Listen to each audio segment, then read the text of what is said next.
Hello and welcome to episode 7 of the Millennium Pod, a Star Wars podcast by me, Ari, at ari.in.space on TikTok and at the Millennium Pod, all one word, on Instagram. So this week's episode is a little bit more on the heavy side, and no, I'm not talking about the clone, but maybe one day I will because he's definitely underrated. Anyway, as the title suggests, to this week's episode is about Order 66.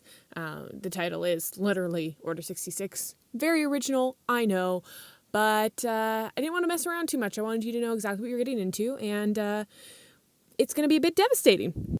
Particularly, I want to focus on Order 66 through the lens of the Clone Wars TV show, specifically through the perspective of somebody, me, who postponed watching it for a really long time. Part of that was, just due to life, and I didn't grow up watching the Clone Wars, and I only just, in this last year with the pandemic and everything, finally had time. And part of that was me also procrastinating watching it because I heard that season 7 especially was quite devastating, and so I was scared, quite frankly. But as per usual, when I put off watching or reading something Star Wars, and then I finally do, I'm disappointed I waited so long because the Clone Wars, specifically Clone Wars 7, is absolutely incredible. I've watched specifically the last 2 episodes of Clone Wars Season 7, which are the Order 66 episodes specifically, I think 3 times in the last 2 weeks since I originally watched it. And I'm probably going to watch it another 3 times in the next 2 weeks because as devastating as it is, it's also just so incredible and so beautifully well done. And so I guess I'm on the Clone Wars Season 7 hype train, which largely inspired this episode.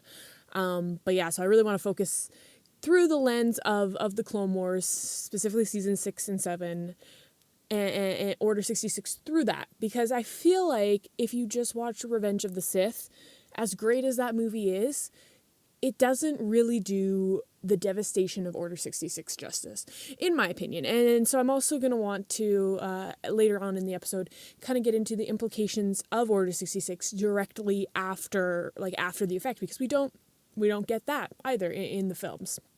So when a person just watches Revenge of the Sith, Order 66 just feels very sad. You just see a montage of Jedi dying, basically, and the younglings getting killed. But when you watch the Clone Wars and you have the backstory of kind of the events leading up to Order 66, it almost becomes more frustrating than sad. To me at least, because, first of all, right, we have the arc in Season 6 with Clone Trooper 5s. And before I continue here, in case it wasn't obvious, this episode is going to absolutely contain spoilers for the Clone Wars Season 6 and 7 specifically. So if you're like me and you've been procrastinating watching it, first of all, go watch it. Second of all, you might want to pause here and come back at a later date. Or you might not care about spoilers at all, in which case, continue. But there, I put it out there. Nobody can yell at me. This was your warning. So anyway, we have the arc in Season 6, opening with 5s, wherein he basically discovers the entire plot of Order 66. And quick refresher for this arc, basically 5's good friend, Tup, a clone, his, what they call the inhibitor chip, which is actually just the organic chip in the clone's brains that will be voice activated. When they say execute Order 66, that's what activates the chip. But in this arc, we're told it's the inhibitor chip malfunctions, and Tup ends up killing a Jedi too soon, prematurely.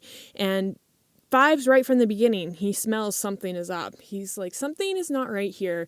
Either the Kaminoans are lying or something. They are lying. But 5's knows something is not right. And he does find out about the inhibitor chip, and the Kaminoans try to pass it off like, oh, well, we didn't want to tell you that we put this chip in to kind of essentially control you. They try to make it sound like so that they made sure the clones would be more compliant to orders.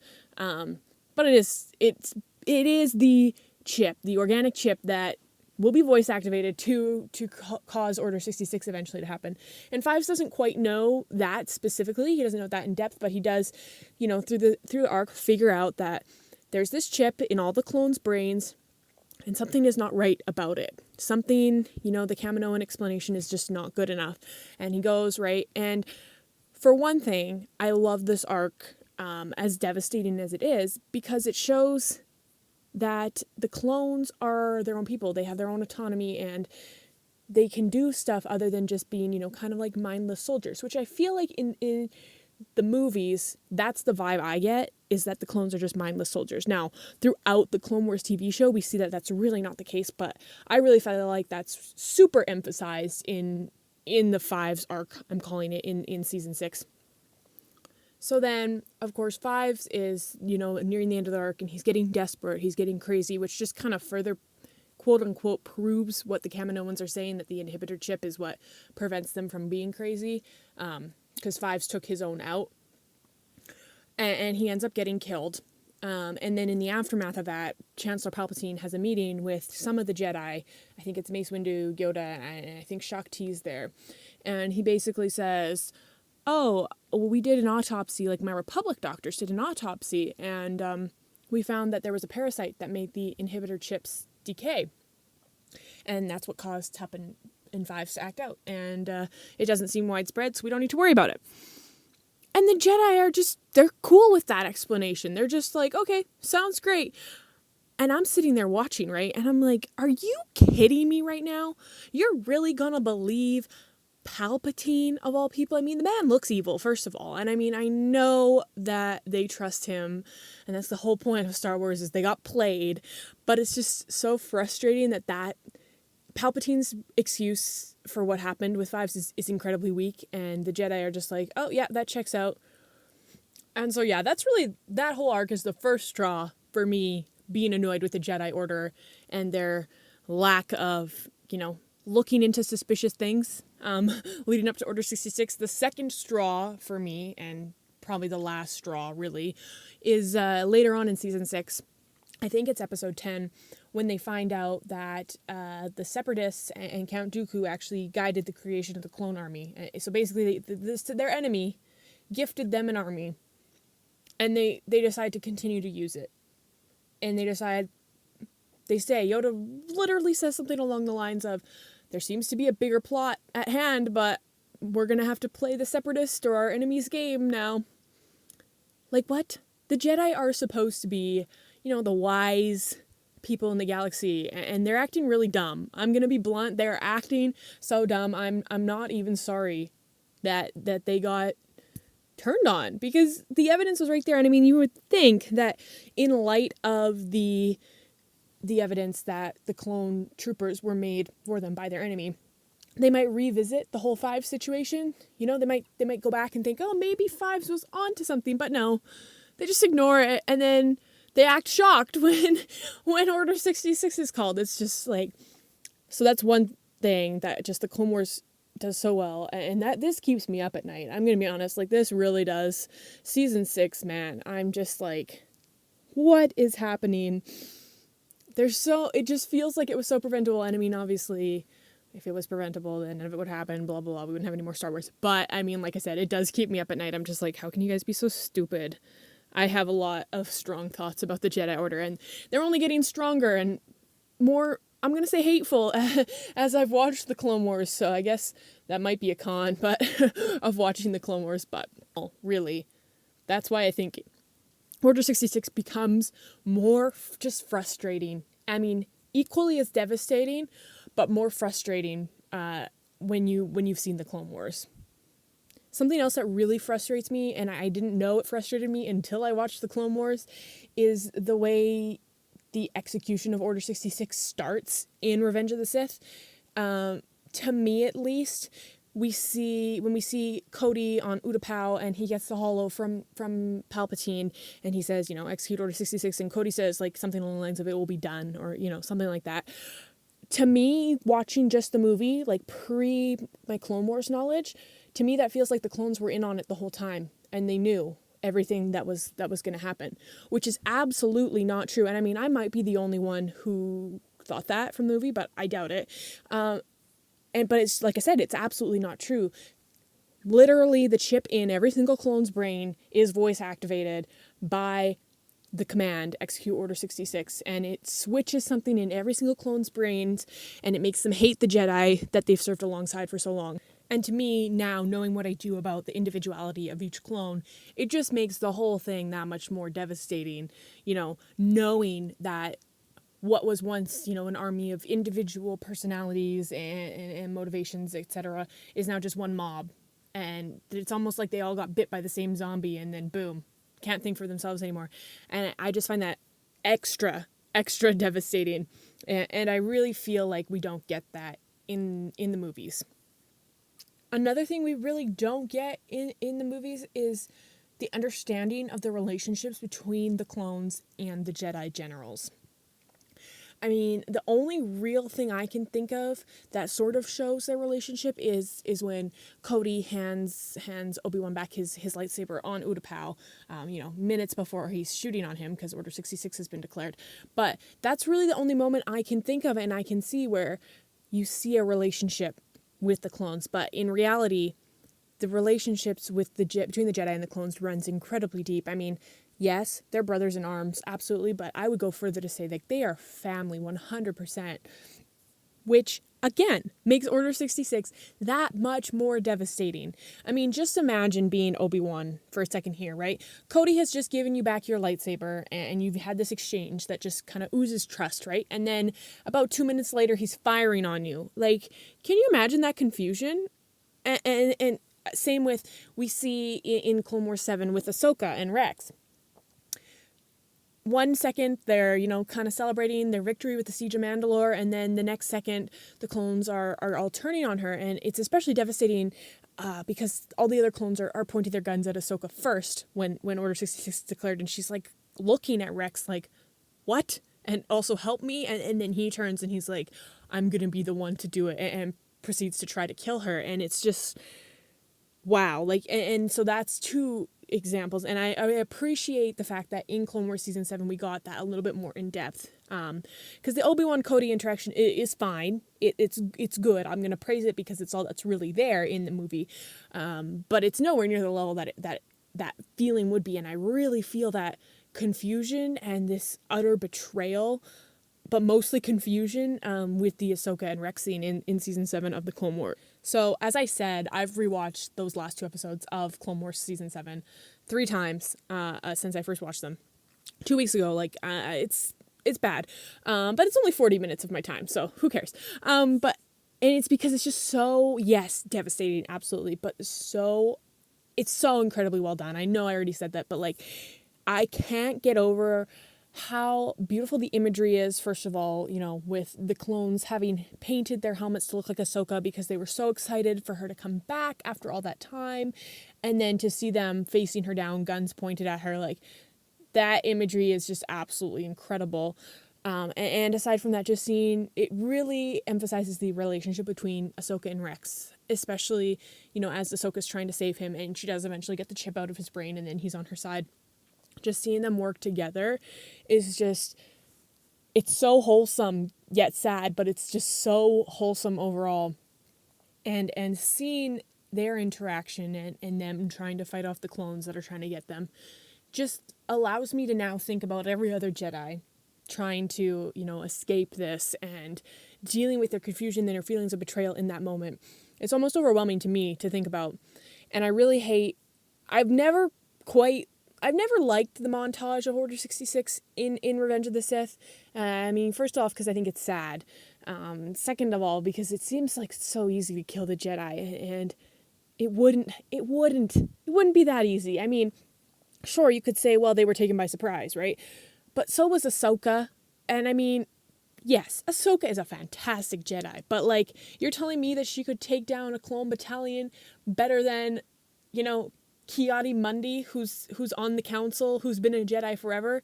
I mean, he got punked by, like, 4 clones. I mean, come on, man, right? And so I guess the purpose of that montage in Revenge of the Sith is kind of just to show how quick everything changed, and so I can get behind that theme, but I wish we could have seen, maybe some Jedi falling really fast, but some putting up a better fight, because, like, even Yoda doesn't even put it, like, he just bests them really fast. And so, I don't know. I have very mixed feelings about it. I'm very glad.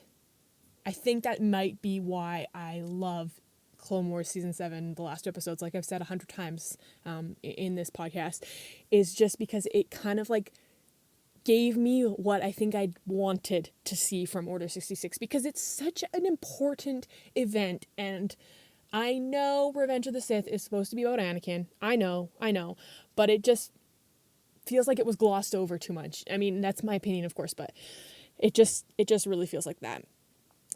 Which is why I'm glad things like the Reddit supercut of Revenge of the Sith and the last 4 episodes of Clone Wars Season 7 exist. Thank you, Internet. Because then I can feel a little more satisfied when watching it. Now, I want to talk about, the implications of Order 66 directly after, up to a few years after. Because as I said, it's an incredibly important event in the history of the galaxy, and I do feel like it's not focused on enough in the movies, especially. I recently read A New Dawn, which is a canon Star Wars novel about Kanan and Hera before Rebels. Basically, it's kind of how they met. Really good read. I would definitely recommend, especially if you're interested in the Empire and the actual dark side of the Empire, because our original trilogy does not make the Empire seem as horrible as it actually is. So this book really, wow, incredible. Anyway, I digress. I just read this book, and it deals with Kanan.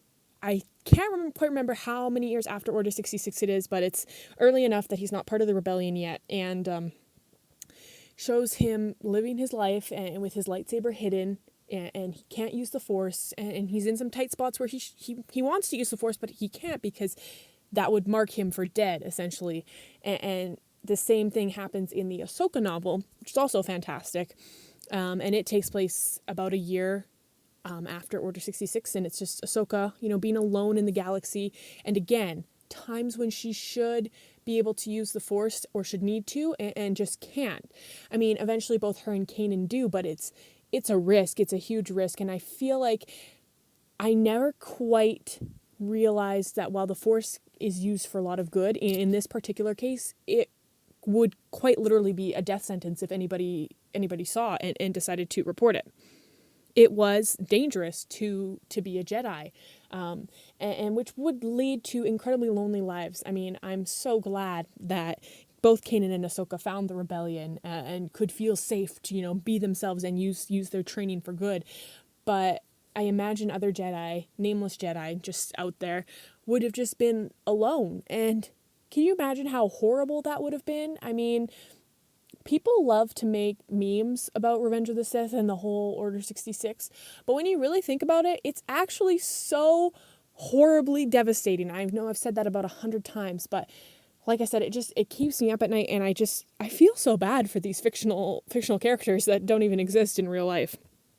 The other thing, too, is in the original trilogy of Star Wars, we have Obi-Wan and Yoda, both these crazy old hermits living by themselves. And it's funny, I've laughed at it, been like, oh yeah, they're just the crazy old dudes, right? But when you realize, I mean, when you think about Order 66, and then also in reading A New Dawn and Ahsoka, I kind of came to realize, they don't necessarily want to, in the middle of nowhere, but where else can they go? I mean, if they went anywhere that wasn't the middle of nowhere, they would risk being recognized. I mean, especially someone like Yoda. And so it makes it actually more tragic that they've lived all those years by themselves. I mean, I'm the first to say, oh, it would be wonderful to go live by myself in the middle of nowhere and not have to deal with people sometimes. But actually, no, that would be horrible. That would be absolutely horrible. And I'm really grateful that I am not an exiled Jedi. The other thing, too, is it wasn't just Jedi who were targeted. If your kid showed signs of, being with the Force, then they could be taken too and likely killed by the Empire. The Empire didn't want anybody Force sensitive. It was dangerous to have the Force really in any capacity. And what really pointed that out to me was in the Ahsoka novel, there's a part with Bail Organa, who, side note, is incredible. And he was just, looking at Leia as a toddler. She was just playing or whatever. And I remember he was thinking to himself, she's so young now, but I really hope that she doesn't have her father's gifts, because again, even if you were just a kid, having the Force and being connected to it could have been a death sentence, essentially. And I appreciate knowing that now, because again, it makes it all so much more devastating and shows how real the fear was for so many people. And anyway, for me at least, in watching the movies, first off, I didn't really care about it. I was like, oh, some Jedi got killed. Okay, that's sad. Whatever, moving on. But it has been in, watching the Clone Wars, as well as reading these books, that I've just really realized that this was a pivotal moment in the galaxy, and it affected literally everyone. And I just think it's interesting to talk about, obviously, because I've been talking about it for the last 20 some minutes. But with that, I think that's all I need to ramble about this week. And so, as always, please feel free to reach out to me on social media. I would love to hear from you. And I hope you're having an incredible day, night, morning, evening, whatever it is, wherever you are. And as always, may the Force be with you.